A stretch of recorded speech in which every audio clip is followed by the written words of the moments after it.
যতজন হারাম কামাই করে কার জন্য করে? ছেলে সন্তানের জন্য করে। নিজের জন্য হারাম কামাই কেউ করে না ভাই। নিজের এক পেট পালতে কয় টাকা লাগে? যদি ছেলে মেয়ে স্ত্রী কারণ না থাকতো তো দেখতেন 2 নম্বরই করতো না। কার জন্য করবে? সব কার জন্য করে? সাধারণত যত 2 নম্বর কামাইকারী লোক আছে, যত হারাম উপার্জনকারী আছে, তারা সবাই এই উপার্জনগুলো করে মূলত ছেলে মেয়েদের জন্য, তাদের আখের গোছানোর জন্য। কিন্তু অবাক করা বিষয় কি জানেন? কিয়ামতের ময়দানে যখন আপনি ধরা পড়বেন, এই ছেলে মেয়ের কেউ কিন্তু বলবে না যে আল্লাহ আমার বাপের সব আমাদের জন্যই করছিল, নিজের জন্য কিছু করে নাই, আপনি যা শাস্তি দেন আমারে দেন, আমার বাপে ছেড়ে দেন। বলবে?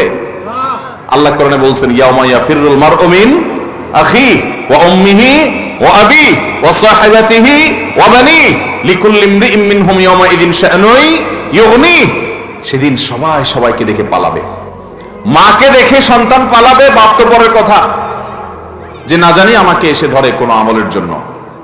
বাবারা, কার জন্য 2 নম্বর উপার্জন করছেন? এই জন্য আমার যুবক ভাইয়েরা প্রতিজ্ঞা করেন, সরকারি চাকরি পান আর বেসরকারি, ব্যবসা করেন আর বিদেশ যান, যেভাবে উপার্জন করেন না কেন, জীবনে কখনো হারাম উপার্জন করব না।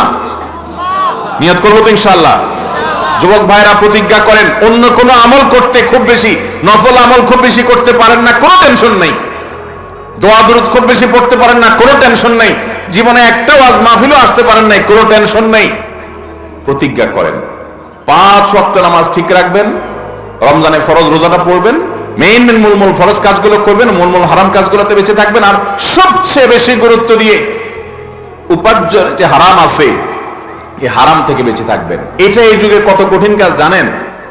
এই যুগে সব সোজা, এটা সবচেয়ে কঠিন।